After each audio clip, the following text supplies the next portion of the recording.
Hello, my name is Noam Swissa and I'm the Global Customer Care Manager at Maytronics. Today we'll learn about the different reasons that could lead the robot to miss certain spots in the pool. It's important to understand that all of our robots are not programmed to clean stairs, footsteps, or sun ledges. There are certain models that are able to cope with those specific areas. However, as general, a minimum depth of 35 centimeters is required for the robot to work properly. Now, in case we are talking about areas that are being missed on the pool's floor, then these are the following reasons that could lead to it. A, we might have a full filter or a clogged filter.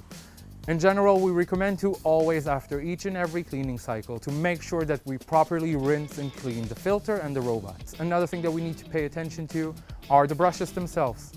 It's possible that the brushes are either worn or even torn. In case they are, please reach out to your nearest service center to get them fixed. Last but not least is also the pool's chemicals balance as well as the temperature.